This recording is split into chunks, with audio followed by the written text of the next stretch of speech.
Où en est l'open banking en Suisse? Est-ce que c'est aussi mal que ça? J'ai fait une recherche avec une recherche quantifiée sur Google et dans la recherche par banque, institutions financières, hein, qui viennent d'abord à la Suisse, donc les recherches avec la limitation suisse donnent un retour de 3% de réponse par rapport à l'ensemble des résultats de la recherche. Si je recherche par open banking, le résultat pour la Suisse est de 0,1% des Global Searches Embedded Finance donne des résultats similaires. Et si maintenant on met Open Bank en relation avec banque, avec ce concept de banque, le taux de retour avec l'imitation suisse est encore 10 fois plus petit. Voilà, c'est ce que donne les premières indications. Avec ces chiffres, ce que disent aussi, c'est que la consistance, par exemple, avec les déclarations de l'étude de l'Association suisse des banquiers d'avant-hier, on voit que l'orientation va vers le partenariat avec API Integration dans le domaine de Open Banking.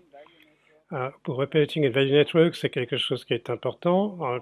Comme chez Finada, on travaille depuis plus de 5 ans sur cette thématique, et uniquement avec le API Economy. Dans ce cas-là, on peut augmenter l'efficacité, se différencier par rapport à l'industrialisation et trouver de nouveaux modèles.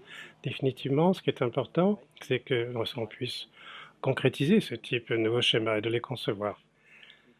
C'est avec ces considérations, je vous salue ici, chers clients et chers partenaires, dans notre session Pifinava numéro 2, qui s'appelle Features Now et Value Networks. Sur le plan organisationnel, pendant toute sa session, on va recevoir vos questions et ensuite on y apportera des réponses. Pour le reste, eh bien, je pense que vous le connaissez déjà. Après une année de conférences numériques et d'interaction dans ce sens-là, j'ai pas besoin de vous expliquer comment ça fonctionne. Au fait, hier, il y avait la session 1 de Future is Now Banking. Si vous l'avez manqué, ça vaut la peine d'aller voir ce qui s'est passé. Je ne vous dis pas ça simplement pour être gentil avec mon chef, mais c'était vraiment quelque chose de très intéressant. Et notre session d'aujourd'hui est décomposée en plusieurs parties. D'abord, il y a une conférence magistrale, un entretien ensuite au bar, ensuite des réflexions de Finova, des questions-réponses et à la fin, une partie de réseautage. La Value Networks, pourquoi est-ce que c'est si important que ça? La création de valeur, ça se passe de plus en plus dans les écosystèmes. La numérisation, on voit cette création de valeur et la modifie. Et comment ça se passe? Eh bien, c'est ce qu'on va montrer aujourd'hui dans ces présentations. C'est ce qui me fait passer à la conférence de Thierry Kleisler. Thierry est un pionnier dans la construction et l'extension d'écosystèmes. Il met une large expérience, et notamment par la fondation et la construction de la plateforme de paiement Twint. Il va aussi parler effectivement des moulins à vent et de la réduction des sillons. Donc ça a à faire à voir avec les écosystèmes. Thierry, on est intéressé à voir qu'est-ce que tu peux venir. Alors, Banking et Value Network, ça c'est une histoire en 4 parties. On parle demain avec des nouveaux jeux, des nouveaux joueurs et de nouvelles règles du jeu. Et c'est comme ça qu'on va définir la stratégie. Alors, on commence avec le jeu lui-même, ce Value Network. Vous connaissez effectivement ce champ de tension, Travel Hospitality, Mobility, Education, Housing, Health, Public Services, et encore beaucoup d'éléments ici, effectivement, dans cette activité B2B et B2B. Ici, vous avez la finance, n'êtes pas toujours en haut ici dans cette protection extérieure. Je pense que c'est pas étonnant parce que la finance n'est pas un besoin primaire, mais c'est quand même un message intéressant pour les banques, c'est que la banque est partout impliquée. Vous voyez ici, par exemple, les hypothèques pour les maisons, pour des comptabilités, pour le corporate banking, etc. Alors, donc, si vous avez ce jeu-là, effectivement, par rapport au Value Network, par rapport à l'avenir, eh bien, qu'est-ce que ça veut dire en fait en termes de jeu? Et là, je suis convaincu que ça veut dire qu'effectivement, il y aura une embedded finance. De quoi on parle ici? Eh bien, les définitions ici à gauche, la financial services qui sont intégrées dans les offres des non-banques. Les prévisions montrent que les entreprises qui avaient des solutions d'embedded finance dans 10 ans auront une capitalisation marchande d'environ 3 600 milliards. Rien qu'aux États-Unis, à l'échelle mondiale, on pense que ça sera le double. En comparaison, on voit ici quelques grands noms mais aussi en relation avec aussi un certain nombre d'évaluations qui sont pour l'instant plus petites, hein, ce sont des sociétés logicielles, donc c'est vraiment une thématique qui est intéressante. Alors qu'est-ce que ça veut dire pour les non-banques? Pourquoi est-ce que les non-banques jouent dans ce jeu-là? Vous avez effectivement deux exemples entourés en rouge. Uber, vous connaissez effectivement toutes ces solutions, cette mobilité, et vous allez rentrer, prendre un taxi et vous payez, vous ne remarquez rien du tout.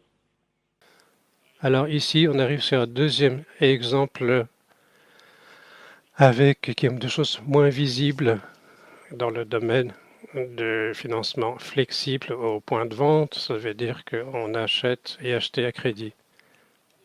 Alors, les premiers problèmes sont résolus. Comment est-ce qu'on le fait pour ces entreprises? Eh bien, la finance va être intégrée dans un certain nombre de processus.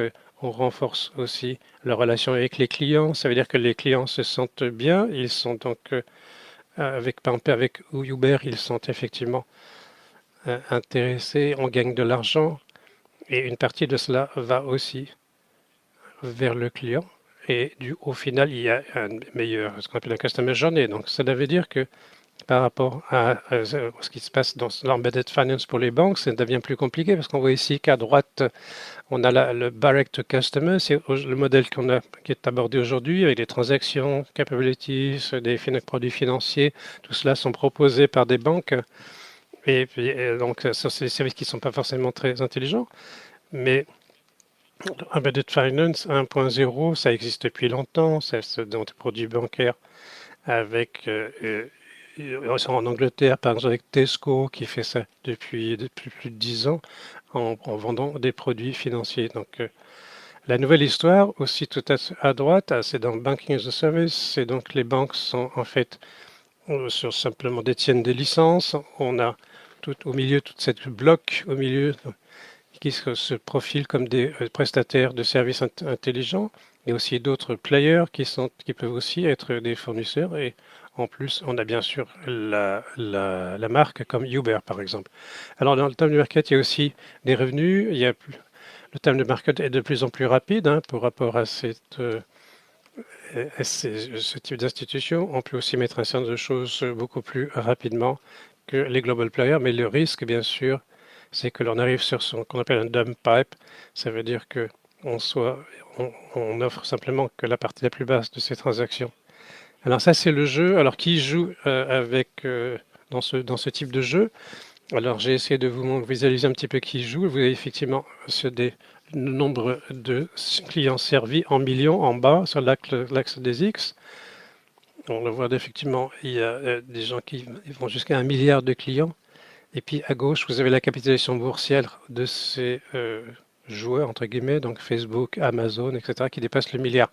Alors, vous voyez que c'est une échelle logarithmique. Hein, donc, entre les deux unités, il y a une très très grande ordre de grandeur. Donc, si on prend Alipay, par exemple, il y a plus de clients que l'UBS, 100 fois plus. Donc, il y a 5 groupes.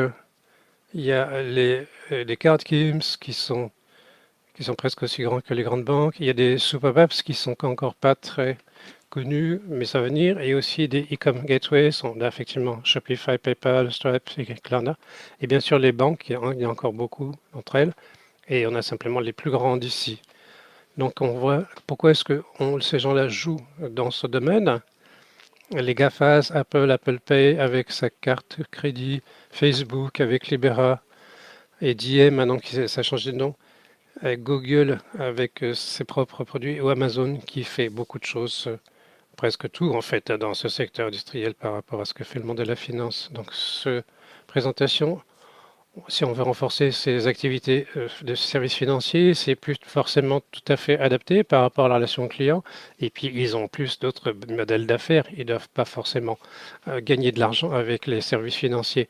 Alors, le risque pour les banques, bien sûr, on l'a déjà vu par rapport, c'est le domaine réglementaire, hein, avec moins de création de valeur. Si on vient maintenant sur le deuxième thème, donc les card schemes, donc c'est un développement intéressant, un petit peu sous le radar, mais je pense que ce sont des gens qui font du P2P qui sont intéressants par rapport à Visa, ça s'appelle Visa Direct, Mastercard, c'est Mastercard Send. En tout cas, on peut verser cet directement sur la carte de quelqu'un d'autre. Et il y a le instant payout pour les versements d'assurance, etc. Donc c'est un thème vraiment intéressant. La grosse question, c'est, avec un point d'interrogation, avec la flèche en rouge ici, est-ce que ces deux-là, systèmes, ils vont être connectés? C'est pas pour l'instant prévu, mais je pense que ça va venir. Et ensuite, il y a aussi un card rails contre un bank rails. Parce que ici, si on réfléchit à la question, pourquoi est-ce qu'on a besoin encore d'un compte bancaire? Si je peux virer de l'argent d'une carte à l'autre, est-ce que j'ai vraiment besoin encore d'un compte bancaire? En tout cas, un compte qui puisse enregistrer tout ça. Donc le risque important ici, c'est que le compte va être substitué par la carte de crédit et par une carte de débit. Donc pour les super apps, donc ça c'est un autre player. Ici, on a un écosystème ici de WeChat, ici en Chine, vous voyez en bas à droite l'importance de Tenpay, donc c'est le paiement de WeChat, et de Alipay qui existe déjà, qui s'occupe en fait de toute la partie non-cash. Donc plus de la moitié en fait de ces transactions sont faites par ces deux produits-là. Alors qu'est-ce qui se passe par rapport à ces thèmes financiers? Donc ça ne représente plus qu'une partie de cet ensemble, de cet écosystème. Tout est orienté vers des utilisateurs au quotidien qui rentrent de plus en plus dans le système. La relation avec le client est importante et bien sûr c'est une sorte de gatekeeper par rapport à cela. Et donc c'est comme ça qu'ils peuvent se proposer et proposer ce type de produit. Donc les banques ici sont un peu rétrogradés au stade de simples producteurs de produits par rapport à ces super apps, quel succès, du succès ou pas. Ensuite, il y a les e-com gateway, c'est une autre histoire en termes techniques. Là, c'est effectivement des choses qui sont spécialisées. En haut, vous avez Shopify et Stripe. Ça, c'est pour l'instant la combinaison la plus puissante sur le marché. Ça fait déjà plus d'1 million de clients des shops qui utilisent ou passent par ces solutions pour pour que leurs clients règlent leurs paiements. C'est dans des fournisseurs d'infrastructures, dans le domaine financier qui sont liés avec des banques désormais maintenant chez Shopify, on peut aussi ouvrir un compte, même carrément directement chez eux. Ça veut dire que le client et les clients le voient, ils voient que ça fonctionne et que ça marche bien. Ce sont des players spécialisés, ils font un lien avec leur API. Donc effectivement c'est un job qui remplace aussi le compte chez Shopify. La relation avec le client est bien sûr importante et les banques ici sont simplement des donneurs de licences. En bas vous avez deux exemples avec Shopify et Klarna. Ce sont effectivement des thématiques que j'ai abordées déjà tout à l'heure. Alors par rapport aux banques, qu'est-ce qui se passe par rapport aux propres systèmes qui fonctionnent bien, mais c'est relativement complexe, c'est lent, et surtout par rapport à toutes les activités de cross-border. Donc on regarde effectivement comment est-ce qu'on peut lier c'est ça avec des value networks. On voit ça ici en haut, le client jusqu'à ce qu'il arrive à la banque. Bien sûr, il y a tout ce gateway qui se produit avec l'association des cartes. Donc il y a trois types de joueurs et ensuite la banque jusqu'à ce qu'on arrive en bas. Et du coup, là, est-ce qu'on est vraiment prêt pour faire une connexion directe avec la banque? Alors, qu'est-ce que disent les clients par rapport à cette embedded finance? Ils trouvent ça bien sûr de plus en plus intéressant. Les enquêtes faites aux États-Unis montrent que la moitié de la classe des 26-40 ans peuvent s'imaginer effectivement avoir un compte chez Amazon. En Europe, on n'en est pas encore là, mais il y a quand même un quart des gens qui ont une carte de crédit, pense à 30%, donc ça peut venir. Quand on regarde du côté des banques, on a l'impression qu'il y a effectivement, on n'est pas encore là par rapport aux banques suisses. C'est une enquête qui a été faite avec un paramètre bancaire. Ce sont des thèmes ici qui sont importants, donc au niveau 7, 10 et 17 par rapport à la prise en charge, donc c'est un peu moins important que par rapport aux changements prévus qui sont importants. Alors pour résumer ici une enquête qui a été faite il y a quelques mois dans une des banques allemandes chez les gérants. Et là, la question, c'était de savoir effectivement, est-ce que le paiement, est-ce qu'on en perd? Donc, on considère que c'est une interface principale avec le client. On sait que c'est important, mais on voit aussi que là, on est en train de perdre du terrain avec 68% des gens qui disent qu'on n'est pas forcément bien parti. Et vraisemblablement, un certain nombre de gens, 16% qui disent qu'on ne fait pas suffisamment et qu'on n'y arrive pas. Alors pourquoi est-ce qu'on n'y arrive pas? C'est une culture qui est rigide, des processus, et l'informatique en fait gêne tous ces changements qui sont potentiellement nécessaires. Et j'espère que c'est un thème que là, on va pouvoir changer quelque chose à l'avenir. Alors la bonne nouvelle, c'est qu'il n'est pas trop tard. La Suisse est petite, avec 9 millions d'individus, 4 langues. On sait que c'est pas forcément très attrayant pour des joueurs étrangers. On a nos propres régulations, on a nos propres devises. C'est des mécanismes de protection qui fonctionnent. Les clients réagissent relativement lentement. Si on voit ici au milieu le taux d'adoption avec les cartes sans contact, mais ça a pris 2 ans jusqu'à ce que environ 10% des utilisateurs et 5 ans jusqu'à ce que 50% des gens utilisent.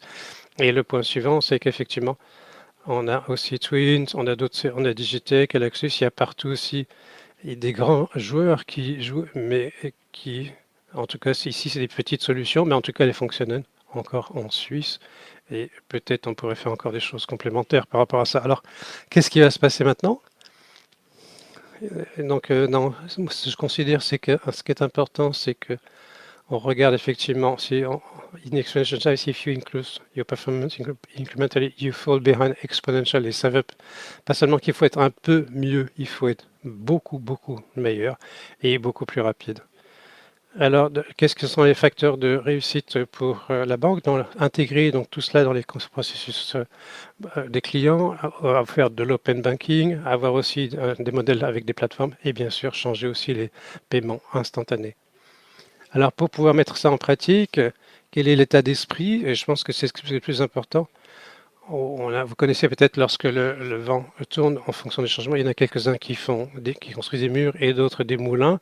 J'essaie de montrer quel type de moulin on peut construire ici et pouvoir faire tomber quelques murs. Le premier, par rapport au processus du client, pour les intégrer, là ce qui est important, c'est effectivement de pouvoir intégrer en fait la finance dans le processus de client et pas. On voit ici quelques exemples en France, ici dans les péages par exemple. Là vous êtes directement débité sur le compte chez Ikea. Vous pouvez effectivement vous assurer directement à la caisse. Chez Amazon Go, vous pouvez sortir directement, enfin avec le paiement. Donc ça fonctionne aussi. Donc le thème de la consommation, cette intégration est déjà relativement avancée, donc il faut effectivement rattraper le temps perdu. Les autres thèmes que l'on a parlé effectivement par rapport au financement et à la prévoyance, c'est pas étonnant que là aussi il y a un certain nombre de choses qui doivent être réfléchies, parce qu'il y a beaucoup de solutions qui fonctionnent pour l'instant. Le financement, bien sûr, c'est incontesté. Il y a beaucoup de banques qui sont là, mais de mon point de vue, je pense que ce thème reste effectivement ouvert et on peut le prendre. Alors le deuxième sujet, c'est donc la partie des standards qu'il faut ouvrir. Alors c'est pas vraiment idéal, mais en Suisse, ce thème n'est pas forcément réglementé. Alors vous voyez ici une liste avec suite, je pense qu'elle n'est même pas complète, mais vous voyez effectivement un set de problèmes. Le standard n'est pas complètement prévu, on ne sait pas évidemment quand est-ce qu'il y aura un standard, et dans ce cas-là, on ne pourra pas faire progresser les choses, et dans ce cas-là, les gens ne vont pas investir. Ce qui m'amène à la deuxième question, est-ce que vraiment voulu par rapport à cet état d'esprit et par rapport à l'action qu'on a posée? Le troisième point, c'est le point de la plateforme et du modèle de business. Donc, l'ouverture, la mobilité. Ce qui est important, c'est de ne pas travailler seul. Les banques ont deux avantages: de faire que les clients leur fassent confiance. Et comme deuxième point, c'est les moyens d'investissement. Nous savons comment que de créer un business, ça prend beaucoup de temps. Et lorsque nous avons de l'argent que nous aimerions placer, nous ne pouvons pas gagner tout de suite de l'argent le lendemain. Il faut être au niveau technologique Il y a beaucoup de méthodes qui sont encore ouvertes. Et ensuite, l'esprit. Est-ce que nous sommes prêts de travailler sur une plateforme et de gagner de l'argent également sur la plateforme. Le dernier point, c'est le game changer. Donc ici, nous voyons une représentation simplifiée où ensuite nous redevenons centralisés. Le client est de nouveau très proche de sa banque car counter-account signifie que les comptes, que tout se passe entre deux comptes. La transaction est mise en marche et le middleman n'est plus présent. Nous avons besoin de l'approvisionnement technologique, mais nous n'avons plus besoin d'une personne entre et nous avons besoin d'une bonne infrastructure comme nous la connaissons. Le temps, le temps est un peu lent, mais nous pouvons nous poser la question, est-ce qu'il y a un conflit d'intérêts avec le Worldline, avec le Worldline et le fait de gagner en tant que middleman et les processus entre. Et maintenant, la question qui n'est pas encore très claire, c'est est-ce que nous avons reconnu le game changer potentiel? Ceci me mène à la fin. Ici, j'ai 4 thèses et une recommandation. Je crois que les banques ont une grande valeur des réseaux et je pense que c'est important car pour les nécessités. Invalid Finance, c'est l'intégration des fonctions bancaires, les processus bancaires. Je pense que c'est l'avenir. Il ne s'agit pas des produits ni de ceux qui font l'offre, mais je pense que la première ronde est celle des banques qui se sont mal vendues. Les stratégies vers l'avenir qui s'intègrent dans les processus, les thèmes de open banking, les plateformes de modèles de travail et A2A, instant payment. Et je pense bien plus, mais voilà ce que je vois comme important pour la Suisse et aussi un peu pour d'autres, arracher les murs et construisez des moulins. Je pense que c'est faisable pour la Suisse. Le mindset et le courage, l'investissement et ce travailler, jouer pour gagner. J'aimerais terminer avec une citation. Your future hasn't been written yet. No one has. Your future's whatever you make it. So make it a good one. Donc votre futur n'a pas été écrit, n'a jamais été écrit. Donc faites le meilleur de votre futur. Merci. Merci beaucoup, Carrie, pour cet appel de réveil. C'est vraiment très intéressant pour la nouvelle discussion que nous allons avoir. Nous avons réussi d'enregistrer cette discussion d'experts. Wolfgang Steckenfelder, c'est le open banking des systèmes de régénérer les données. Et ça, dans Money Today. Moi-même, je prends part dans la discussion et Oscar, je te donne la parole en tant que modérateur. Merci beaucoup.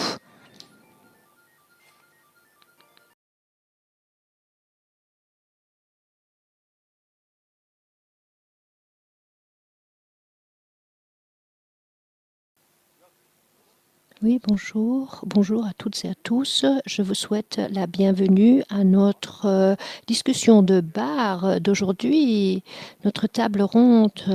Et donc, je vais d'abord présenter toutes les personnes que nous avons ici. Stéphanie Auger, elle vient du BEI, Business Engineering Institute de Sainte-Gallen. Elle est responsable pour l'écosystème. Simone Kaut, qui est Chief Product Officer de Genova. Et Prino Olini, Roscarossa, et Nicolas Brugger, qui est le Senior Policy Advisor du secrétaire général des questions financières. Nous allons parler aujourd'hui du Open Banking.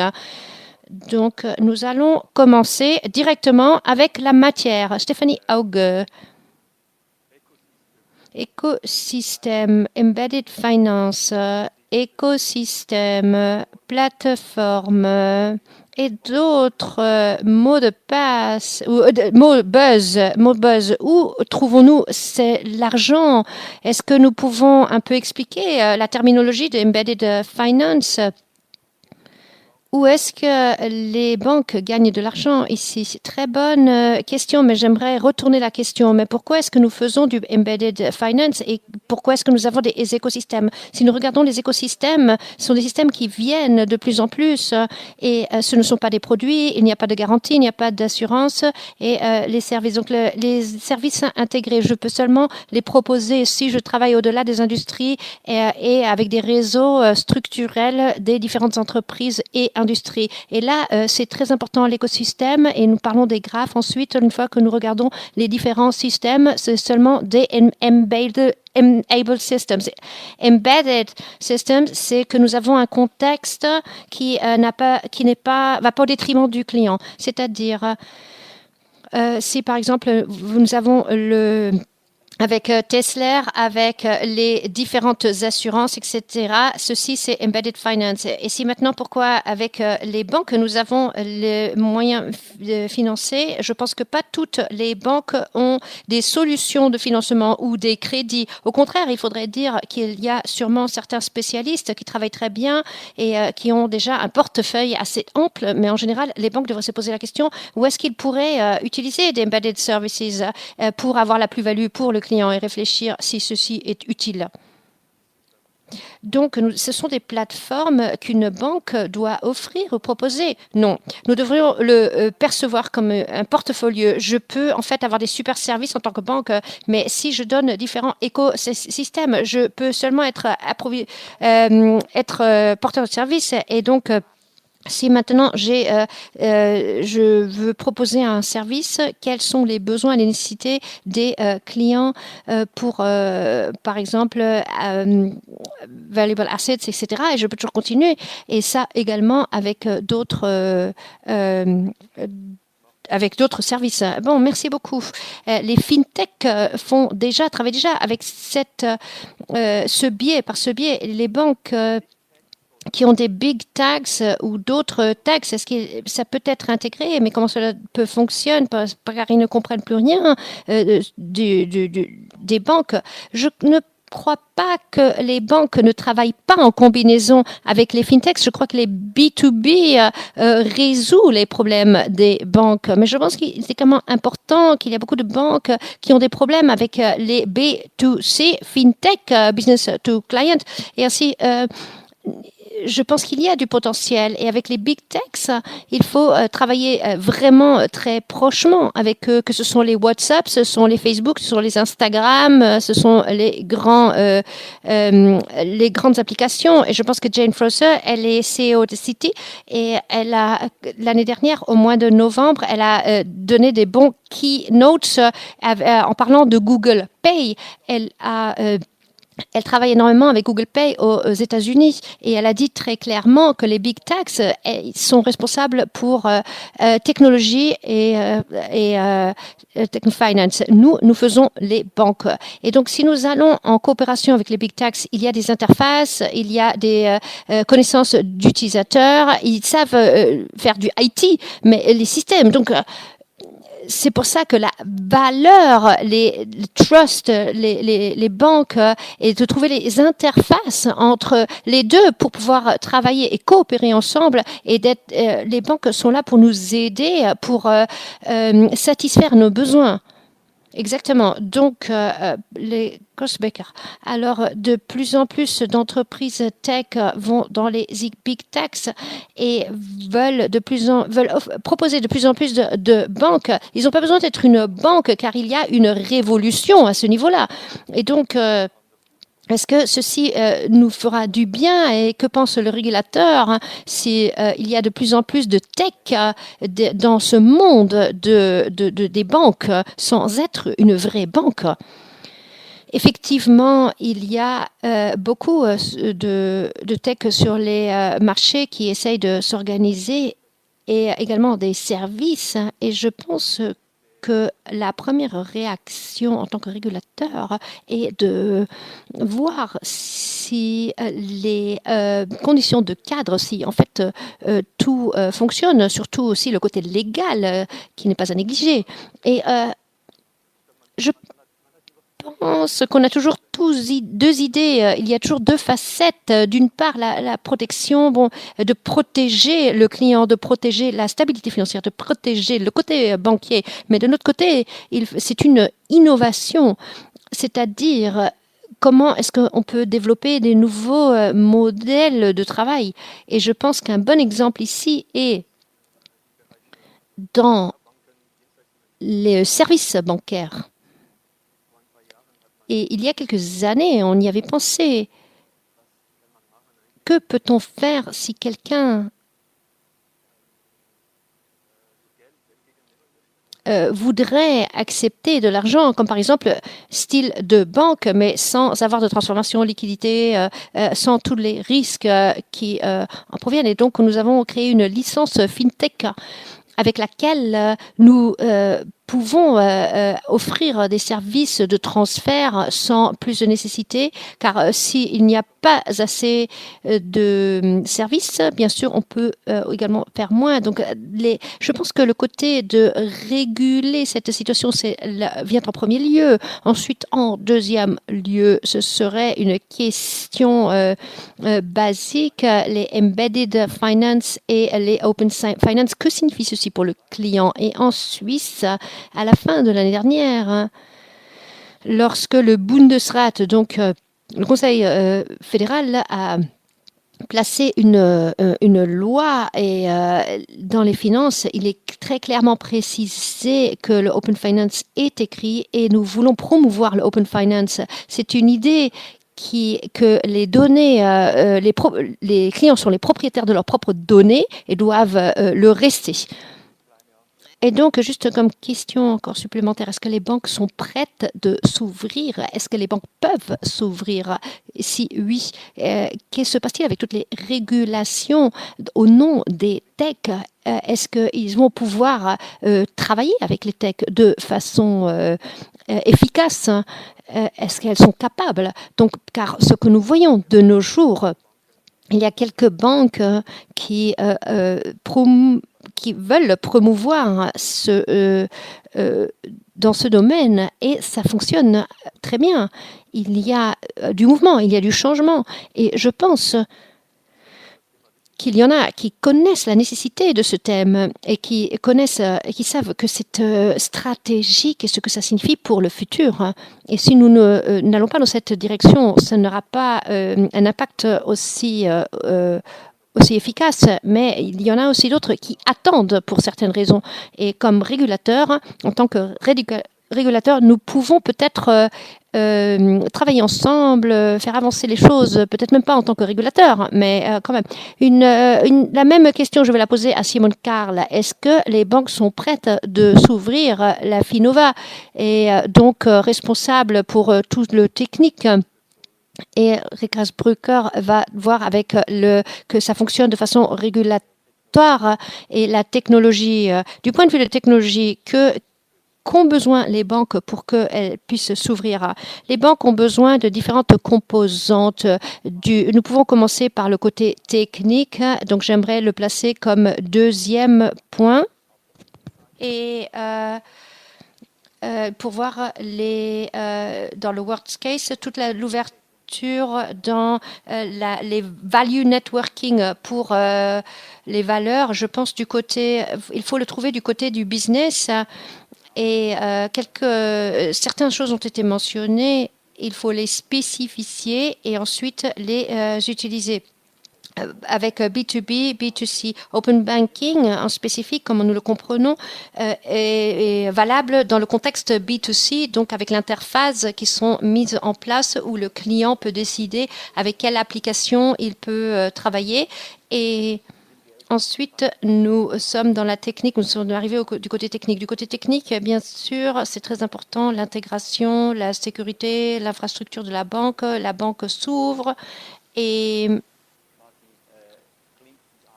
et s'intègre dans ce processus de valeur de added banking, added finance, added business. Et la sécurité est également très importante. C'est le premier élément. Le deuxième élément est bien sûr le consensus que le client soit d'accord et que ce soit protocolé pour avoir la transparence des données, de ce qui se passe avec ces données et où il a accédé, ou donc qu'il accepte, et cette transparence pourra pouvoir accès aux données et cette connexion aux données, car le core banking, donc la banque de noyaux, soit standardisé, qu'il y ait des protocoles standardisés, que les messages soient standardisés pour qu'il y ait une efficacité, sinon ça devient trop cher et ce n'est pas intéressant pour personne. Je pense que ce sont les éléments les plus importants. Donc le consensus est très important. Le consensus signifie l'autorisation du client pour que le client ait accès à ces données de client. C'est-à-dire le client donne son consensus qu'il, à travers un autre biais, par un autre biais, il peut accéder à ces données. Et pour ça, il doit bien sûr acquiescer. Et ça, Finova devrait pouvoir le proposer pour y accéder. Oui, bien sûr, nous trouvons ceci du côté technique, verset 2, qui est là. Nous avons créé ces éléments, ils sont accessibles, et maintenant il faut voir l'infrastructure pour la connecter, pour l'intégrer dans l'infrastructure de la sécurité. Ça, c'est la partie la plus la plus challenge, qui a le plus de défis. Et ici, pour pouvoir travailler avec d'autres. Et donc, maintenant, je reste encore avec toi, Simon. Je suis gesteur de produits, ou je suis CEO, et je suis responsable pour le open banking, supposons. Donc, qui dans la banque, qui sont mes clients? Donc, à qui est-ce que je parle? Qui est-ce qui s'intéresse pour le open banking, pour la gestion des produits? Est-ce que ce sont des clients finaux? Est-ce que ce sont des consommateurs privés? Ou est-ce que ce sont des KMO? Est-ce que ce sont des développeurs technologiques, des tech développeurs? Alors, je crois comme responsable d'open banking dans une banque, j'ai ma responsabilité, c'est de transporter ce thème en fonction, de créer des use cases, donc d'aller dans les unités et de dire, écoutez, regardez, voilà, le client pour l'instant, il doit faire ça, ça et ça. Dans le embedded finance, il faut peut-être réfléchir par rapport à ça, parce qu'on fait plus comme ça, mais peut-être comme ça. Et cette discussion, il la gérer avec les unités d'affaires, trouver donc des use cases et les mettre en pratique. Je crois que c'est ça la responsabilité du chef de produit. Et, si on avait quelqu'un ça dans les banques, j'en ai pas encore rencontré jusqu'ici, peut-être ça a à voir avec la maturité du thème, hein, qui n'est pas encore très intégré dans les banques, mais je pense que oui, là, avancer de use case en use case, c'est une, je dis entre embedded finance ou ce open banking, il faut, c'est un modèle de maturité. On ne peut pas simplement l'acheter comme institut, il faut commencer à le faire. Je vois, Stéphanie, que tu as l'air d'être d'accord, tu hoches la tête avec ce que dit Simon. Comment tu vois ça, toi, avec les contreparties effectives dans les banques? Comment ça se passe? Alors, je crois que on a parlé de niveau maturité. Je crois que la première chose que l'on doit faire, c'est effectivement, d'une part, de voir ses développeurs ici en interne et avoir des idées par rapport à des business cases. Lundi, bon, là, comment est-ce qu'on peut mettre cela dans un écosystème ou dans un service? On a aussi le front qui voit effectivement ce que le client veut, mais il voit peut-être pas à l'intérieur qu'est-ce qui peut se passer, comment on peut résoudre ça de manière élégante. Donc, c'est pas seulement une question de communication, c'est aussi voilà, des relations entre les individus. Alors, je sais que, bien sûr, on parle bien sûr de ce problème, et qu'est-ce que la banque peut offrir? Et là, je crois que ici, dans la gestion des données, la souveraineté de ces données, on peut le voir aussi par rapport à des contrats ou avec les assurances. Il faut que c'est l'accès à Internet. Pourquoi est-ce que j'ai encore me légitimer encore une fois lorsque je veux faire une connexion? Et donc, jusqu'on a cette donnée-là, pourquoi est-ce qu'on ne peut pas le proposer directement? Un exemple standard, c'est je suis comme client, est-ce que je dois autoriser effectivement à donner l'accès à mes clients, à ma banque, et je ne peux pas intégrer aussi un certain nombre de choses dans ma propre banque. Donc il y a beaucoup de choses à faire. Alors d'accord, le use case, je comprends effectivement. Et est-ce quel est votre avis alors là-dessus? Alors, c'est ce qu'a dit Stéphanie à la fin. Je pense que personne n'a aussi de bonnes données que les banques. Et il faut qu'elles puissent, lorsqu'on on doit forcément baisser son pantalon, lorsqu'on ouvre un compte, je connais aussi des cryptos, là aussi, il faut regarder, il y a très peu de banques qui proposent ce type de service, mais le problème, c'est que c'est une question d'état d'esprit dans le paysage bancaire suisse, on ne peut pas penser de manière exponentielle, ils ne voient pas ce qui peut se produire. Le deuxième problème, c'est effectivement du courage. Alors, on peut essayer avec des petits projets, peut-être ça va pas fonctionner. Regardez avec Google, ils ont lancé 5-6 applications Google Maps, Google Calendar, Google je ne sais pas quoi, ils ont des centaines en fait de choses qui ont échoué. Il faut qu'on ait cette culture que l'on construise dans le monde de la finance qui permette aussi l'échec de commencer un petit projet et voir comment le client réagit, travailler avec le client. Et puis voir effectivement à l'extérieur comment est-ce que ça marche en termes de crédit, en opération de placement, et de voir comme ça. Et le client, effectivement, de le mettre à nouveau au centre, parce qu'on est tous on regarde ce client, on fait des gestions, on regarde à long terme qu'est-ce qui se passe avec le client. Mais il faut le centrer aussi par le client, avoir le courage d'essayer quelque chose, de faire ça un peu de manière ludique, et de voir effectivement ce grand paysage comme ça, là, que l'on peut regarder et de pouvoir effectivement dire, voilà, est-ce que je peux faire confiance à une banque, mais j'ai aussi Google à la maison, donc ici je peux avoir peut-être des opérations qui peuvent être développées, ça peut être aussi Digitech en Suisse, je ne sais pas comment ça s'appelle, mais en tout cas c'est une question d'état d'esprit et de courage. Mais ce qui me, peut-être vous aussi, ce qui me manque, c'est l'argent. Je, je suis à la conseil d'administration ou aux directions d'une banque et puis je regarde. Ah, mais d'abord il faut investir. Et ensuite on récolte, hein, c'est comme ça que ça marche. Oui, oui, alors je suis d'accord, mais où est-ce que où est l'argent au final Alors, je prends un exemple simple, on va à la COP. Et on appelle une bouteille de vin rouge. Et effectivement, est-ce que je paye avec ma carte de débit ou avec Tint ou quoi que ce soit? On peut le faire dans le même processus que lorsque je paye.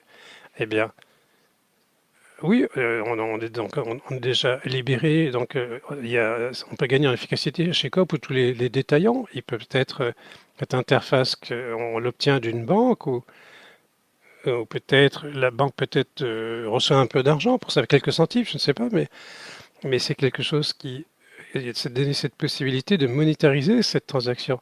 Mais si on prend la chose au paiement sans contact, c'est déjà un meilleur état d'esprit, avoir le courage d'investir. Et le problème, c'est qu'aussi que la technologie ou la ICT, euh, on commence à concevoir, à avancer vers l'avenir. Dans ce cas-là, on a du mal à monétiser tout ça et on manque des opportunités. Je crois qu'il faut aussi dire que c'est pas seulement une question de contrat, mais c'est aussi donc cette gestion de clients. Qu'est-ce que j'ai encore? J'ai des engagements, j'ai des actions, j'ai d'autres recommandations. Là aussi, il y a du cross-selling là-dedans. C'est peut-être de réfléchir à ce thème avec cet écosystème et ce service et quelle est la plus-value que ça donne aux clients. Et ensuite, peut-être on va peut-être intégrer d'autres choses, peut-être penser à ce modèle de manière différente. La question vient toujours par rapport aux revenus, mais qu'est-ce qui se passe si je ne fais rien? Et puis, si on a une bonne expérience client, peut-être si je ne fais rien, le client sera peut-être déjà parti, donc il faut réfléchir aussi à ce qu'on va rater. Alors, effectivement, cette customer experience, c'est la valeur que l'on crée pour le client. Et ben, peut-être, moi, je vais pas en vacances et je vais pas payer avec une autre carte de crédit, sachant que c'est plus simple, peut-être une assurance, enfin, ça a effectivement une certaine valeur pour le client. Et tout d'un coup, je dois maintenir mes activités par ce type d'action. Donc, c'est un investissement pour avoir aussi des revenus complémentaires, mais ça peut être aussi simplement pour garder les affaires telles qu'elles sont. Donc, c'est aussi un aspect des choses et on voit ça sur les marchés qu'avec la vitesse, la manière dont les fintech et les autres avancent, et bien, pour pouvoir maintenir mon activité, peut-être c'est pas une bonne idée si on fait du protectionnisme. Là, peut-être je dois m'ouvrir et là, peut-être je pourrais peut-être utiliser aussi le même type de chance que les autres. En tout cas, j'en suis convaincu. Le protectionnisme, c'est un bon mot pour Nicolas Rucker. Tu as dit quelque chose tout à l'heure sur le fait que le Conseil fédéral était Et parler sur l'open banking, l'open finance, on sait concrètement qu'est-ce qui est prévu, comment ça va se présenter. C'est juste des discussions comme ça. On devrait peut-être faire ça, ça serait bien. Ou est-ce qu'il y a quelque chose avec des réglementations, ou avec moins, ou pas de réglementation du tout, une réduction de réglementation? Est-ce qu'il y a quelque chose qui est promu en ce moment? Alors oui, on pourrait en parler effectivement. Ouais. En effet, c'était à la fin de l'année passée, dans la stratégie du Conseil fédéral, par rapport au marché financier. Et ce qui en a fait l'année passée, c'était une analyse de ce qui manquait en Suisse. Je crois que c'est juste ce que vous avez tous dit là. Il manque sûrement du courage, ça c'est clair, et aussi une certaine vitesse, une certaine dynamique. Et pour la créer, je pense que là il faut. On va voir quand ça va démarrer. Eh bien, tout le monde sera, toutes les parties prenantes vont s'y mettre, mais jusqu'à présent, ce que l'on a fait, en tout cas l'année passée, c'était une table ronde qui a été moderée par Uli Maurer, le Conseil fédéral, et je crois que le premier élément qui était vraiment qui a été analysé, c'est en Suisse, il faudrait un standard pour API, par exemple, par domaine. Sinon, ça ne marcherait pas. Sinon, il y aurait beaucoup d'investissements, personne ne voudrait vraiment utiliser ce type de standard. Et ce qui s'est passé, c'est que c'était assez positif parce on a vu tous les acteurs autour de la table, on a parlé avec eux, et puis maintenant, il y a plus de collaboration, il y a plus de discussion, et je crois que c'est en fait la raison, le travail de base en fait, que l'on a mis en place des éléments donc essentiels. Alors ce qu'on voudrait faire maintenant, c'est de créer cette dynamique avec le contact, avec le marché financier, avec tout un tas de players. On essaie bien sûr, bon ça reste ouvert, hein, les banques bien sûr peuvent nous contacter, et on peut, pour savoir si elles veulent participer ou pas, on essaie aussi de lancer une initiative quelque part, alors qui serait poussée par le secteur lui-même, hein, qui ne serait pas conditionné par ce qui se passe en Europe, mais ça donne aussi une plus-value pour les banques. On pense que il pourrait se passer quelque chose aussi sans réglementation. Mais là aussi, bon, on a encore bien sûr des réglementations en arrière-pensée. Donc c'est une second best option. D'accord, best option. Non, second best, second best. Ah bon, c'est pas tout à fait pareil. Hein, il faut que le secteur fasse aussi quelque chose. Il faut que l'interface s'ouvre. D'accord. Ça me plaît, ça. Donc j'ai déjà entendu deux fois que, et j'ai été renforcé qu'il n'y a pas ou peu moins de réglementation qui devrait exister. Comment vous voyez ça, vous? Il en faut plus, il en faut moins? Pas du tout. En termes de réglementation, peut-être quelque chose de une déclaration rapide sur ce sujet. Stéphanie, peut-être d'abord.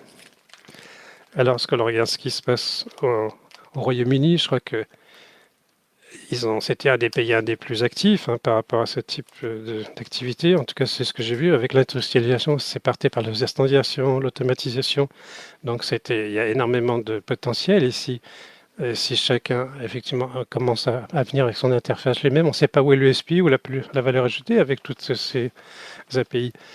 Et donc, effectivement, j'aurais souhaité une réponse un peu différente. Mais en tout cas, moi, je suis partisan qu'il y ait effectivement un standard par thème. Et la question, c'est comment est-ce qu'on va le créer.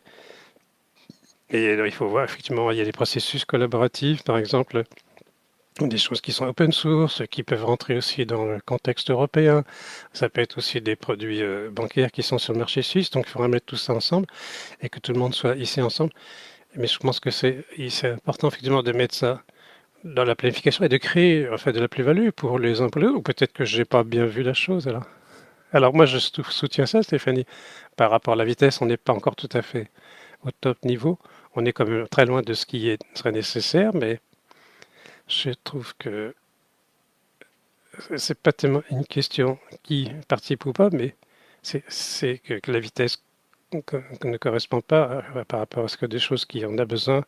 Est-ce qu'il faut plus de réglementation? Alors ça peut être une deuxième second best option, mais comme on l'a entendu tout à l'heure, mais l'optimum, c'est quand même de pouvoir concevoir ça nous-mêmes, de voir effectivement comment ça peut se mettre en route et de la mettre en route.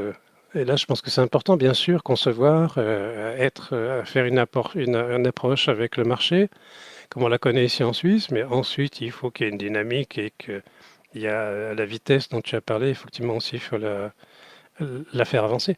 Alors, je voudrais compléter, parce que cette vitesse, cette dynamique, on la perd.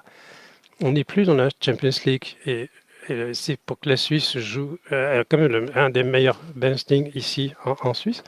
Mais est-ce que c'est pas forcément le cas à l'étranger? Donc, pour moi, c'est une question d'état d'esprit. Donc, là, les bacles avec Twint, on en a vu.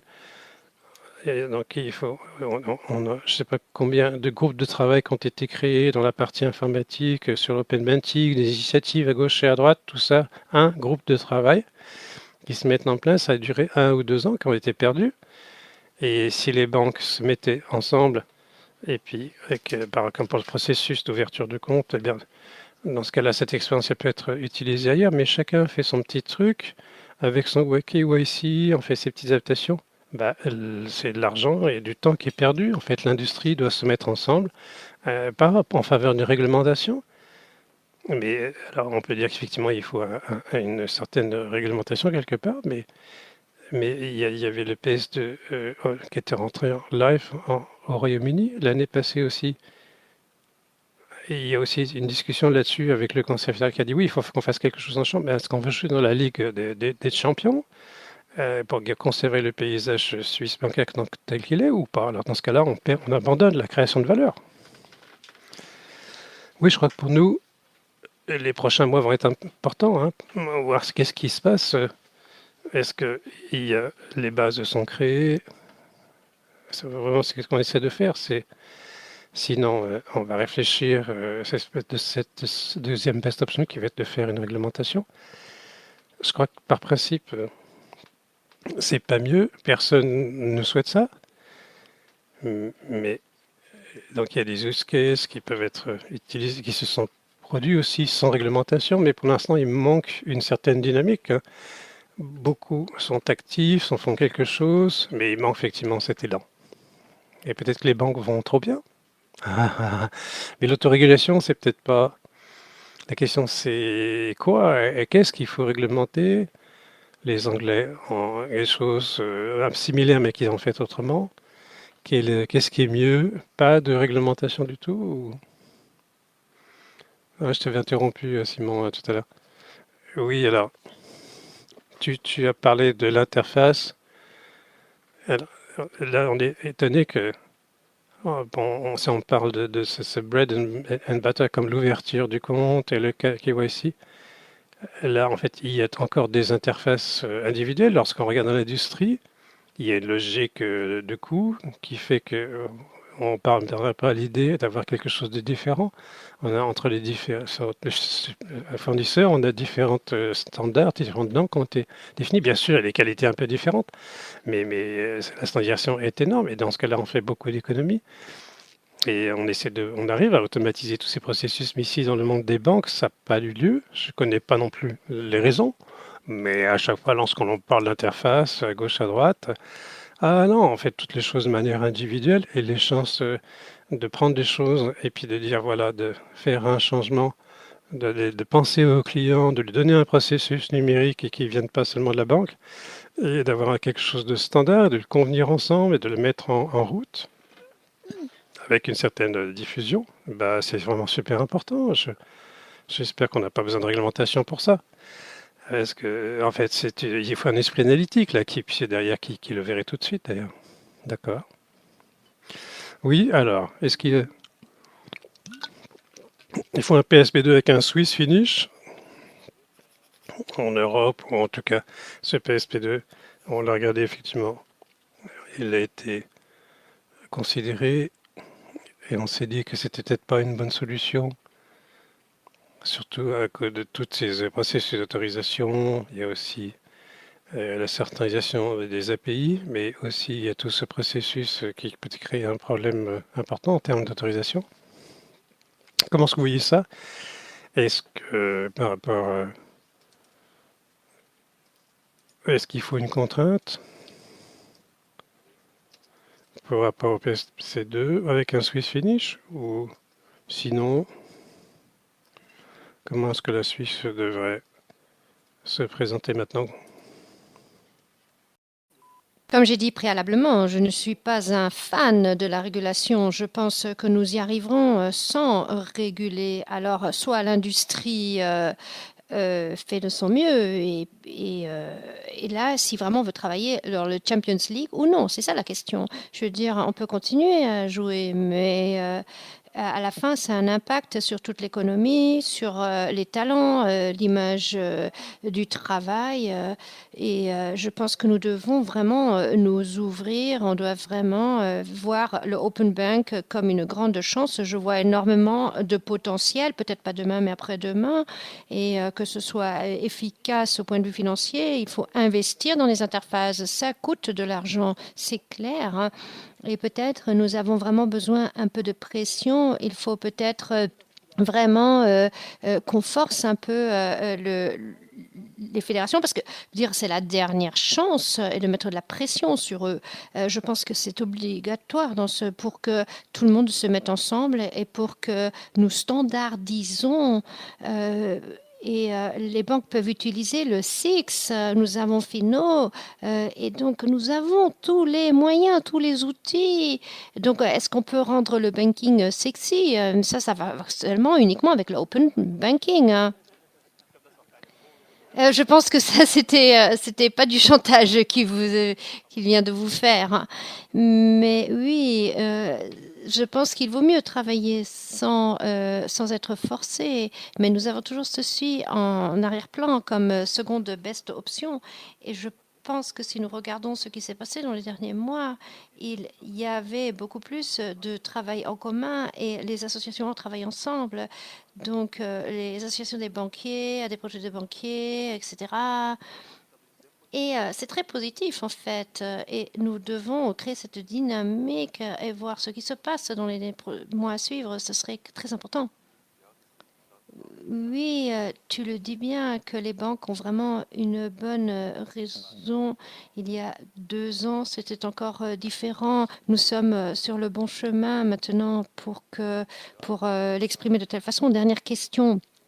Est-ce que le PS2, c'est bon ou c'est non, pas bon? Et si c'est bon, est-ce qu'il a besoin d'un Swiss finish?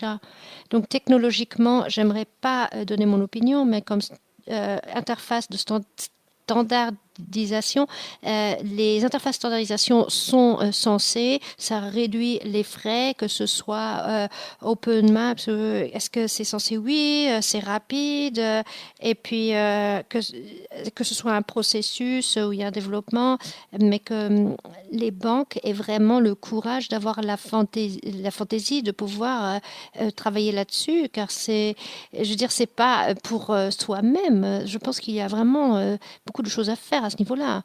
Est-ce que tu le vois aussi comme ça, Simon Carl? Je vois, oui, peut-être aussi pour la discussion, je suis pas sûre si c'est suffisant de la vitesse, car oui, nous nous sommes ainsi ensemble. Ça fait 2 ans que nous sommes dans les projets de Open Banking et nous essayons de trouver des standards rationnels. Nous l'avons implémenté, le protocole de sécurité, l'authentification est très importante et aussi standardiser l'authentification car là c'est égal comment nous travaillons, que nous sommes dans le travail des finances, dans différents situations. Ce ne joue plus un grand rôle, mais c'est la standardisation qui est très importante dans tous les domaines. Le PSP2, nous pouvons l'améliorer, j'en suis sûre, j'en suis convaincue. Et si maintenant on le rend Swish Finish ou si nous utilisons le PSP, par exemple en utilisant les use cases avec les limitations de la sécurité, Max Investment. Et ici, je pense que les banques, c'est vraiment, bon, c'est vraiment sûr, hein, mais de l'idée, du mindset, c'est un très bon driver d'y penser et d'avancer dans cette direction. Encore comme toute dernière ronde, si maintenant vous aviez un vœu, quel serait le top service? Qu'est-ce que serait l'app top fintech? Quelle serait la meilleure application si vous auriez un désir? Je pense de pouvoir entrer sur Internet et de suivre les données. Je trouverais ça vraiment fascinant. Quelqu'un avec une bonne réputation, oui, de pouvoir les suivre. Je pense que ce serait très bien. Pour moi, ça serait en fait d'avoir de pouvoir voir sur différentes banques, de pouvoir avoir accès à voir et ce serait vraiment mon application FinTech favori avec la PSP 2, que ce soit en combinaison avec les deux. Moi, j'aurais un mix, je désirais un mix, c'est-à-dire j'aurais vraiment besoin d'une application où tous mes paiements, parce que je paye avec Revolut, je paye avec ma carte débit, je paye en crypto qui ne va pas disparaître, une application qui m'aide avec mes données pour que je puisse travailler de façon plus futuriste pour pouvoir avoir vu et un single point of entry, comme on l'avait déjà dit. Donc, je suis en clinch quelque part. Je veux rester indépendant. Mais là, de nouveau, je suis du côté trust des banques. Peut-être il faudrait créer quelque chose de nouveau. Et là, je serais super heureux et je payerais même pour une telle application. Et si les banques avaient ça avec des bons services, et bon, mon entreprise est sur Bexy et avec une banque. Et puis cette interface me crée un problème. Je n'avais jamais de problème. Mais c'est la banque. Moi, je vois la plus-value. Hein, pchit, hein, ils ne le font pas. Mais et c'est exactement ça. Là, on pourrait gagner de l'argent. Ça nous aiderait en tant que client et en tant que cliente. Et c'est ça en fait. Oui, en fait, ça montre aussi, tu as dit en fait le paiement, mais aussi beaucoup comme l'investissement et puis je pense que PSD2 a des avantages, mais c'est encore limité dans les paiements, dans le trafic de paiement. Donc d'avoir quelque chose de plus large, de plus ample, et ça en Suisse. Peut-être on pourrait prendre la Suisse et dire nous sommes le numéro un. Vous montre comment ça fonctionne le open banking, que nous le montrons au monde, que nous avons le PS2 et que nous le montrons en Angleterre, à Singapour, que nous fassons du open finance rapidement et que nous montrons, voilà, c'est comme ça que ça fonctionne, le open banking, le open finance, que tout le monde entier regarde la Suisse. Ah bah ça c'est une belle conclusion, magnifique. Très bien. Donc, merci beaucoup et je te laisse la parole, Simon. Voilà, nous sommes de retour dans le studio après cette discussion. Avant de commencer avec la prochaine partie, nous avons une courte pause. Nous continuons à 20h15 comme le programme le veut. À tout de suite. Bienvenue à nouveau. Dans cette nouvelle partie, il s'agit de thèmes aussi de Value Network avec un deep dive sur la technique et la stratégie enrichi avec des exemples récents. Donc, tout d'abord, j'aimerais faire un résumé et revenir sur 3 points. La plupart des experts croient qu'une régulation peut donner un boost dans le thème. Deuxièmement, nous avons besoin des banques avec un bon mindset, avec les produits du business et avec les perspectives. Troisièmement, il s'agit de rester dans le jeu et la monétarisation. La question d'Ino Vorini, dans quelle ligue voulons-nous jouer? Avec quoi est-ce que nous nous donnons satisfait? Quel est notre niveau d'ambition que nous réfléchissons de encore plus activer à l'action? Ceux-ci sont les findings, donc ce que nous trouvons. Ensuite, la plus-value. qui sera à l'avenir dans l'écosystème dans lequel se situe la banque. L'écosystème des banques et pour les banques n'existe pas dans cette forme. Il faut qu'ils soient créés. Que signifie ceci pour les banques? Que signifie ceci pour les partenaires? Les dernières années, le mot open banking s'est établi et le Conseil fédéral l'a nommé Open Finance. Moi, je préfère la terminologie Embedded Finance car la perspective du côté des clients est plus claire. Banking in the value chain ou bien Embedded Finance signifie qu'il faut que j'essaye d'avoir mes produits dans le service et de les ramener dans l'écosystème, de l'intégrer dans l'écosystème, ou bien en tant que je développe mon propre écosystème dans cette branche. Mais de quoi avons-nous besoin pour cela? Nous avons trouvé 5 différents systèmes. La stratégie, la technologie nécessaire, des clients qui sont prêts de donner leurs données pour une plus-value, des partenaires adéquats et une solution pour un problème de relevance. Dans les deux premiers éléments, la stratégie et la technique, c'est là que nous entrons. Le premier deep dive, c'est adressé à la banque. Les banques ont besoin d'une stratégie, c'est-à-dire que l'Union des banques a nommé ceci. Mais quelle stratégie avons-nous? Nous avons beaucoup d'options d'action pour les banques. Comme vous pouvez voir ici, en bas, il n'y a pas de stratégie. Dans le zone européenne, c'est le minimum compliance, faire le nécessaire, ce qui est demandé. Mais de côté stratégique, il y a également des raisons qu'une banque dise non. Et nous créons un écosystème adéquat. Nous sommes un innovateur clos. C'est-à-dire le statut clos de la plupart des banques en Suisse est également chez les clients Finova.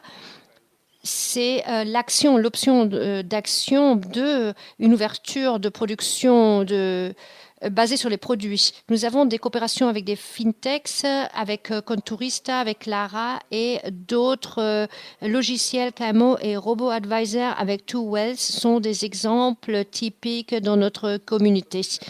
Ceci acquiesce également les études de fintechs qui ont dit que la Suisse est un fintech B2B, un pays fintech B2B. Beaucoup de pays vont en coopération fintech pour que dans leurs canaux existants, ils puissent offrir des services additionnels à leurs clients.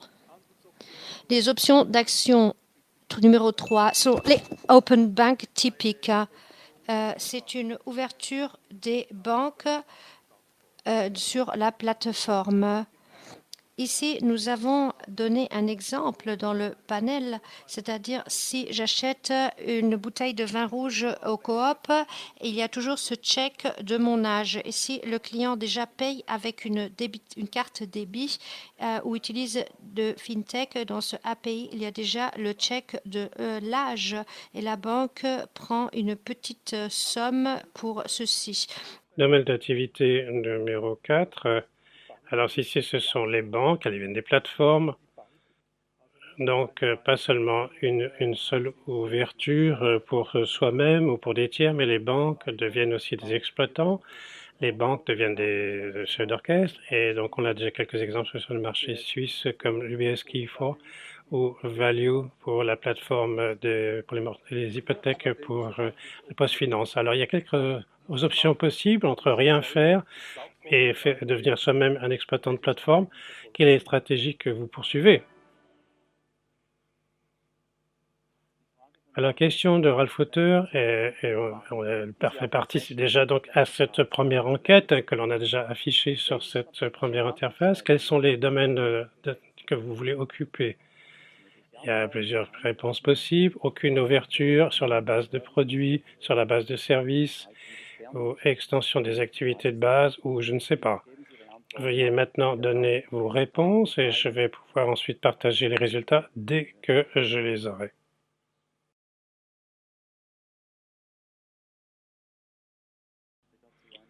Alors, il faut un petit moment pour cela. réponses sont non. Là, donc il y a une répartition déjà assez uniforme. Voilà, on voit que ça vient lentement. Et je vais vous afficher les résultats. Voilà, j'espère qu'on les voit maintenant. Voilà.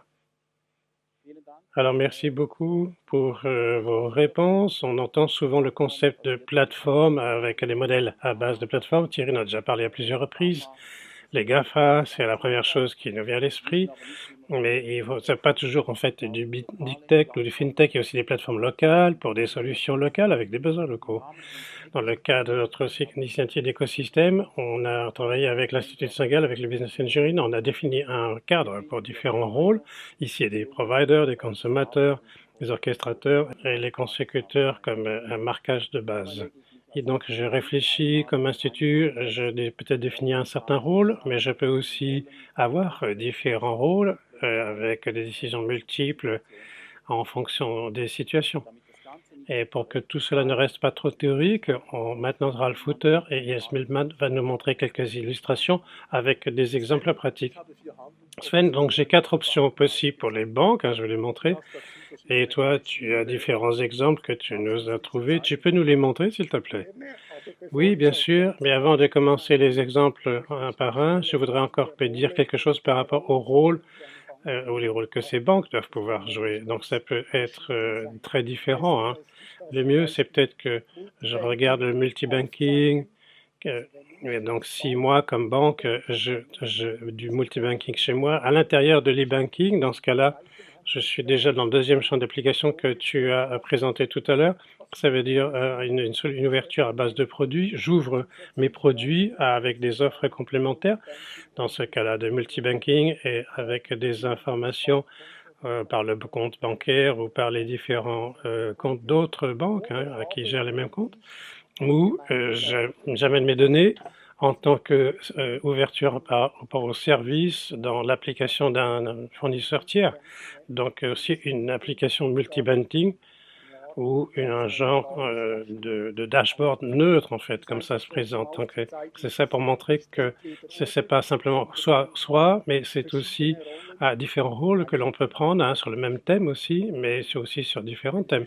Alors je suis intéressé de voir maintenant les exemples que tu vas nous trouver. Alors, j'ai disons 5 exemples que j'ai pris même, que je vais vous présenter comme ça rapidement. Vous avez ici un premier exemple qui est donc une ouverture en fait de produit avec l'UBS que j'ai choisi, avec son approche toute compris PME pour votre entreprise. Ça, d'un point de vue, c'était un exemple classique d'ouverture à base de produits. L'UBS ouvre un processus d'onboarding pour les PME et ensuite elle propose des produits de tiers ici par rapport à des offres d'assurance, par exemple de Zurich Assurance. Elle fait comme ça par rapport à ses processus commerciaux pour qu'ils soient plus attrayants et pour qu'elle puisse avoir ensuite des offres complémentaires qui complètent cette offre de base avec ses produits d'assurance de la Zurich, par exemple. Ici, donc, une assurance accident et l'indemnité journalière en cas de maladie. Lors du service l'ouverture basée sur les services, j'aimerais donner l'exemple qui a été donné par Lina Borini, c'est l'exemple des banques allemandes. Si nous allons sur le portail des banques allemandes, nous voyons quelle API les banques allemandes offrent et proposent. Je scrolle un peu vers le bas et ici, nous en venons au head check. Son age check. Donc la banque ici propose une fonctionnalité, donc un API, c'est-à-dire une interface où je peux vérifier l'âge du client pour voir si ce client est au-delà ou en dessous d'un certain âge. Car si je veux vérifier l'âge de mon client, de ma cliente, j'ai la réponse au-dessus ou en dessous, c'est-à-dire plus de 18 ans, moins de 18 ans. Et que pouvons-nous faire avec cette information-ci? Donc, nous avons ici Shopping Plugger, c'est un logiciel où nous pouvons, où nous avons des magasins, des supermarchés en ligne, Shopware, et ils peuvent utiliser cette fonctionnalité de age check pour vérifier l'âge et qu'ils l'ont placé dans un plugin. Le plugin est maintenant situé dans une place de marché qui est à disposition. On peut la télécharger pour que tout service en ligne peut vérifier l'âge avant de vendre son produit. Tout ceci d'une façon euh, légitime, à prix bas, sécurisé, car à l'arrière, il y a des informations KYI, les informations qu'ont les banques sur le client. C'est un très bon exemple d'une API très fine, très simple, et vous voyez, nous pouvons même gagner un peu d'argent car le plugin n'est pas gratuit. Il y a donc un certain prix. Comme prochain exemple pour le service l'ouverture basée de service, nous avons Nexus comme Standard Chartered Code. Ce que j'aimerais présenter ici, nous avons un exemple assez clair. C'est un plug and play, une plateforme plug and play qui a le Standard Chartered à côté de son business traditionnel de la banque. C'est-à-dire, ils ont leur banque classique et à côté, ils construisent une banque absolument numérique à côté de façon parallèle. Cette banque est donc structurée comme Banking as a Service. Donc, cette banque n'est jamais mise à l'avant pour le client, mais propose des services à tierces à travers ces plateformes pour que le client ait accès à ceci. Ici, j'aimerais rapidement vous montrer la vidéo pour que tout soit expliqué en 30 secondes rapidement. Nexus est un plug and play banding solution. Ça offre des services financiers à leurs clients dans leurs écosystèmes de façon rapide. Les clients peuvent intégrer des systèmes bancaires pour créer des super apps, des hyper systèmes. Les clients ne veulent pas une application séparée pour leur banque. Ils veulent tout en un. Nous rendons ceci possible. Et pour en terminer, j'aimerais encore vous donner les deux exemples que Ralph a déjà mentionnés préalablement. Les deux exemples sont pour la quatrième option, la quatrième action de notre modèle de travail cible. D'une part, nous avons Key 4 avec la plateforme où nos clients on peut chercher son prêt, le prêt qui va le mieux au client. L'autre, c'est une plateforme value qui est un peu plus large où les clients puissent prendre des crédits, puissent voir les offres, différentes offres et différents services prestataires pour ensuite sélectionner l'offre et terminer cette offre sur cette plateforme. Maintenant, je serais intéressée à savoir comment est-ce que vous voyez le futur de ces banques, si ces banques ont un avenir ou non. Wellman a posé la question. Donc, est-ce que vous trouvez ces exemples adéquats? Une question. Vous voyez ça dans vos budgets, sur vos consoles? Est-ce que c'est très relevant, peu relevant, pas du tout relevant, ou je ne sais pas? Et ceci nous intéresserait de savoir avec les réponses tout de suite. J'espère, bien sûr pour nous, que nous ayons sélectionné les bons exemples. Bien sûr, vous nous en ferez part. Nous avons certaines réponses que nous avons déjà obtenues. Nous attendons un peu jusqu'à ce que les résultats entrent. Dès que nous avons un résultat, je vais le partager avec vous. Très bien. Nous avons eu de la chance. 80% de relevance, 20% très relevant. Donc, je pense que nous sommes au bon endroit avec nos exemples. Ce sont des thèmes très importants. Il y aura encore plus d'exemples avec le temps. Très bien. Maintenant, nous en venons au deuxième deep dive de la technologie. Si je veux utiliser Embedded Finance, j'ai besoin de la bonne technologie. Les composantes nécessaires, nous les avons dans la rubrique Banking Backbone. Qu'est-ce que c'est le Banking Backbone numérique? C'est pour les banques de demain. Vous écoutez maintenant. Si je veux changer le banking dans la value chain, j'ai besoin de la technologie nécessaire. Cette technique, nous l'avons nommée Digital Banking Backbone. Et le Digital Banking Backbone consiste en 5 composantes. Première composante, une gestion de API pour que tous les API qui sont à disposition OpenAPI, que je puisse les utiliser et que j'ai accès. Ainsi, comme deuxième, une authentification du utilisateur, une TPP, pour que je sache qui accède à mes données. Troisième composante, un consent management où le client de la banque puisse accéder et donne accès à ces données. Le content management n'est pas seulement pour donner accès, mais c'est également pour travailler le consensus, c'est-à-dire que l'échange des données peut être enlevé, peut être éliminé. Le quatrième, c'est un outil d'organisation pour que les processus des systèmes puissent interagir et travailler dans la séquence adéquate pour le Customer Journey. La cinquième composante, c'est un portail de développeurs et une boîte où nous avons l'interface visible et où nous avons accès pour une sandbox où nous pouvons retrouver l'interface et utiliser les tests et les services de façon adéquate. On a donc besoin de certaines choses.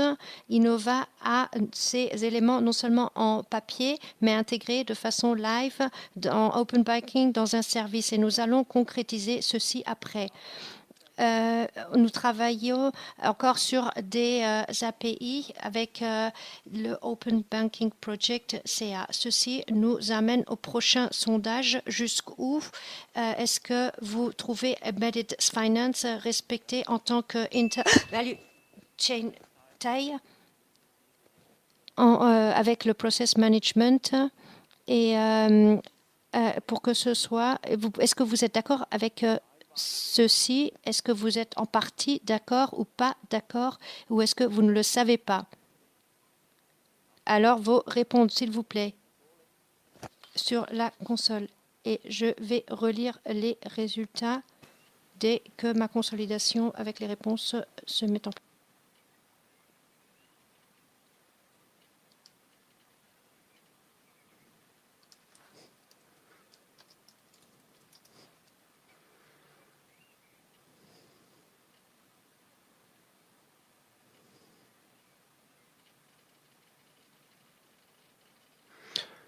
Alors, les résultats arrivent.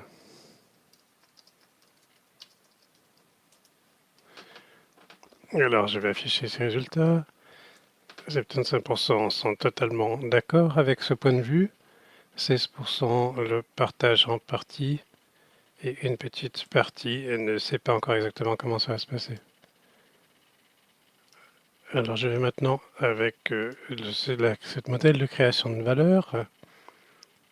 La première orientation du modèle de distribution, c'est une combinaison avec un certain écosystème qui a été choisi, Value Network. La deuxième chose, l'extension des partenariats avec Open Banking, l'API, avec une intégration. Ces deux orientations requièrent effectivement une définition en termes stratégiques et aussi une capacité à répondre de manière ouverte en termes technologiques. Alors, je sais que je pense que effectivement cette position va être maintenant passée en tête. Et avant d'arriver à la conclusion, je voudrais, après cet après-midi, je regarde effectivement sur le chat pour voir s'il y a des questions de votre part ou non. Sven? Alors oui, il y a des questions qui sont arrivées. Je vais donc la poser à Ralph. Quel est le moment d'appuyer sur le bouton pour lancer une interface standardisée? La Suisse en a besoin, et le secteur aussi. Que faut-il faire pour sortir de cette léthargie dans laquelle on se trouve? Alors merci beaucoup, je crois que le moment c'est maintenant de s'avancer là-dessus et je penserai évidemment aux banques et aux institutions financières qu'il y ait effectivement des initiatives d'en participer aussi par le SFTA ou pour l'Open Web ou pour l'Open Banking Project et et indiquer aussi les besoins qui sont les vôtres. Et c'est pour cela que il y a une partie de standardisation, mais en dehors de ça, il y a aussi la possibilité de pouvoir se préparer soi-même, d'être ready pour l'ouverture avec des API et l'API management. Et donc de saisir tout ça, il n'y a pas besoin d'avoir une Rolls-Royce qui soit déjà donne un aspect à l'ensemble des écosystèmes. Et je crois qu'il faut plutôt, de notre côté, peut-être avoir un API interne, commencer par ça, un premier use case avec un client ou avec un partenaire, et de déployer ça, ça permet de construire déjà les connaissances et l'expertise qui sont nécessaires pour y arriver. Et on l'a dit, effectivement, il n'y a pas besoin d'attendre jusqu'à ce que l'ensemble de l'industrie soit arrive à un standard. Et peut-être la dernière réflexion, c'est peut-être par rapport à les project managers, par rapport à l'open banking, c'est pas une idée qui est mauvaise. Donc quelqu'un qui prend la responsabilité au sens d'un change agent et pour construire ce type d'activité, et ben c'est un petit exemple et comme ça, on peut commencer avec ça. Merci beaucoup, Ralph. On regarde encore si dans les questions, il y en a une autre qui est arrivée. Alors, où est-ce que c'est?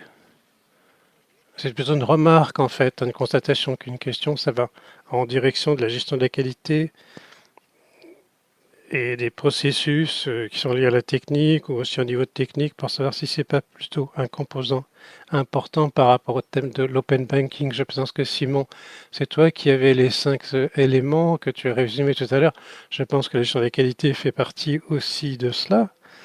Et je pense que là, on ne peut simplement que dire oui, bien sûr, la gestion de la qualité est aussi nécessaire pour trouver une solution. Ça doit correspondre aussi de manière en processus, de manière technique. Je crois que la constatation, on peut effectivement la confirmer comme cela. Je regarde encore une fois dans le chat. Il n'y a pas d'autres questions, donc je te propose de reprendre le micro, Simon, avec le résumé de l'ensemble des manifestations. Alors merci beaucoup, Sven. Donc on va effectivement, j'aurais pas besoin de 30 minutes, mais j'aurais quand même revenir sur les points les plus importants. Et donc Thierry nous a montré où on pouvait aller en direction de secteur par rapport à avoir un banking réussi dans l'avenir. Ensuite, il y a des éléments qui sont importants, le mode de travail qui est nécessaire. Tout ça, c'est une discussion qui a été mise en place dans la discussion, on l'a entendu. Et ensuite, avec les use cases, on voit aussi cette relation entre maintenant et ce qui va se passer et aussi par rapport à ce qui est nécessaire aux banques à l'avenir. Donc, vous pouvez aussi considérer que la base de technique, elle est déjà disponible chez Finova. Donc, les identifications qui ont été faites pour moi, donc Embedded Finance va venir.